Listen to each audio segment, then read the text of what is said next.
Thank you so much, Kirsty. And somebody shout if you can't hear me at any point.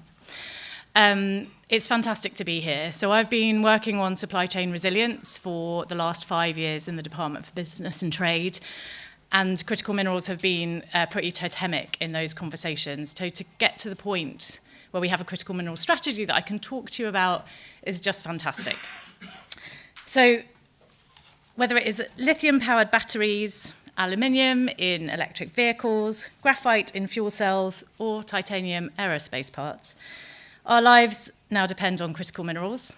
Our lives depend on critical minerals for some time, but the world has kind of caught up with that. This room, I think, has known for some time.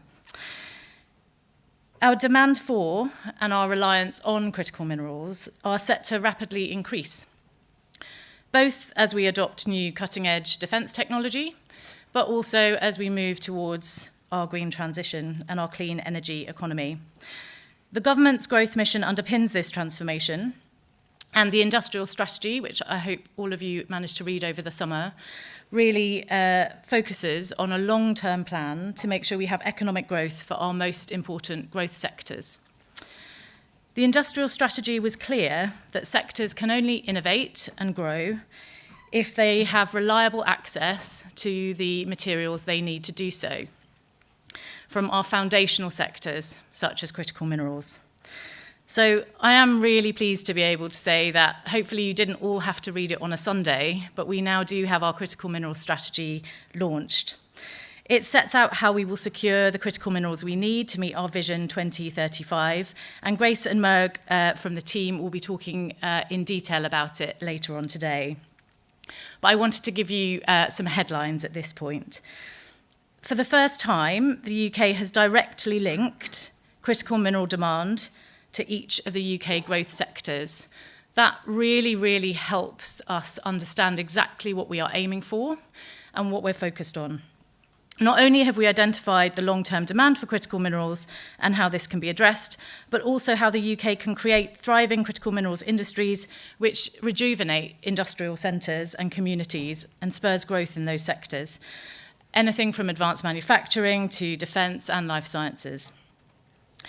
The strategy also shows how we're going to foster stronger relationships with partner countries around the world, securing critical minerals for our domestic economy, while helping to drive growth in the economies of less developed nations. Oliver, also from our team, will be updating on the international engagement later this afternoon after a series of discussions across the globe with counterparts from key global partners for the UK. And Kirsty mentioned earlier, but I'm really grateful and extend a warm welcome to the ministers from Kyrgyzstan, Mongolia and Canada who are speaking this morning. And it's fantastic to be able to have those conversations here in the UK. As this room will know all too well, critical minerals such as rare earths are too precious to be readily disposed of and never seen again. And yet that does happen. By strengthening our own capabilities for recycling, mining and refining in the UK, we can create a much more circular economy, support British industry and help diversify both UK and global supply chains. Our strategy will help the sector grow faster and further. Specifically, by 2035, we want to see at least 10% of UK industrial demand for critical minerals being met by domestic production, including at least 50,000 tonnes of lithium, as well as 20% being met through recycling of products to recover critical minerals. This will be backed by targeted support of up to 50 million, as Kirsty mentioned, to optimise domestic production and processing, alongside the broader support from the National Wealth Fund and UK Export Finance. Businesses will also benefit from reduced energy costs via the British Industrial Competitiveness Scheme. Bit of a tongue twister, that one. Through this scheme, we will reduce electricity costs for over 7,000 eligible manufacturing businesses, saving them up to £40 per megawatt hours from April 2027.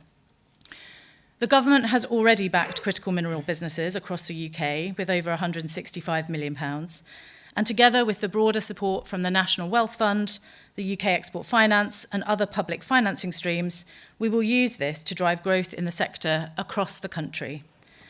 This will be especially important in areas such as the North East, the West Midlands and Cornwall, where the UK has significant strengths and could see further industrial development through recycling, mining and processing of critical minerals in our modern economy. As an example, the National Wealth Fund committed £31 million to Cornish Lithium in September to advance the Trevelor Lithium project, which could be the start of an exciting new era in mining for the Cornish economy.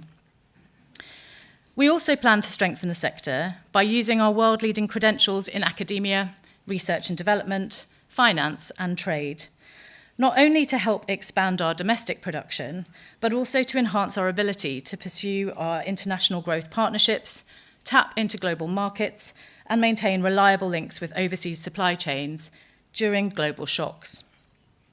To take this forward, industry needs a skilled, well-trained workforce, and our industrial strategy highlights how important this is across all sectors. Critical minerals is no different. We will work with Skills England and the Department for Work and Pensions to make sure that we are nurturing the necessary skills to grow the sector and meet our domestic production goals. And the UK, of course, is proud to have extensive networks of universities and academic centres of research on critical minerals. Skills, research and development all in one. What more could a government ask for? Camborne School of Mines, where our Minister for Industry, Minister MacDonald, launched the strategy last Tuesday, as well as the University of Birmingham and Queen's University Belfast. We want to support their efforts in helping industry unlock innovation across disciplines, including chemistry, metallurgy, geology, midstream processing, recycling, and mining engineering. The critical minerals industry is expensive. I don't think I needed to tell the room that, but I thought I would just start there. Finance being a particular barrier for recycling, mining, and processing. We're very well positioned here in the UK, thanks to our capital markets, with London playing a key role in developing domestic projects and mobilising finance internationally, contributing to the development of resilient and sustainable supply chains. The London Metals Exchange is a global hub for metals trading. And in October 2025, it announced its roadmap for the development of sustainable metal premium pricing for LME-approved brands, launching an expanded market for sustainably sourced metals, which will support responsible, transparent supply chains. While we use the natural, intellectual, and technological assets here in the UK to increase domestic production, we must also ensure access to safe and reliable global supply chains. Currently, China controls 70% of global rare earth mining and 90% of refining. If we are to have a resilient and versatile supply chain, then we must look to obtain materials from a variety of sources. That's why our strategy sets out that by 2035, no more than 60% of any critical mineral will come from a single country. And to help mitigate those risks, the UK will support industry-led critical mineral supply chain resilience within the defence sector. Potential options in defence range from industry-held stockpiles mandated through procurement mechanisms, or ensuring defence equipment compromises critical minerals from more than one country.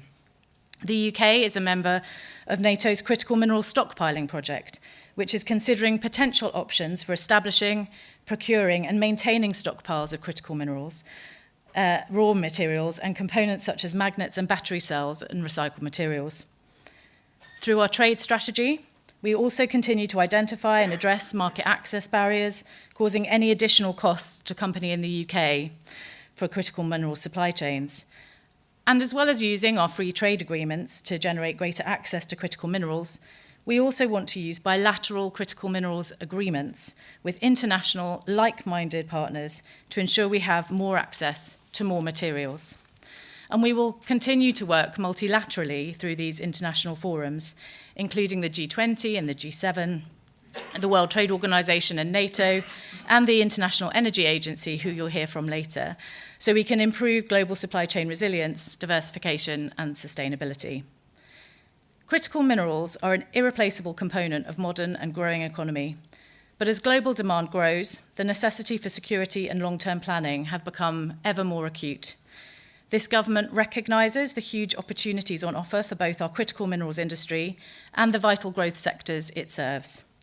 Through the steps we're taking together with industry and everyone in this room, we will make our 2035 vision a reality, the UK will have the critical minerals it needs to drive economic growth and our clean energy transition, and we will have harnessed our competitive advantage. Thank you.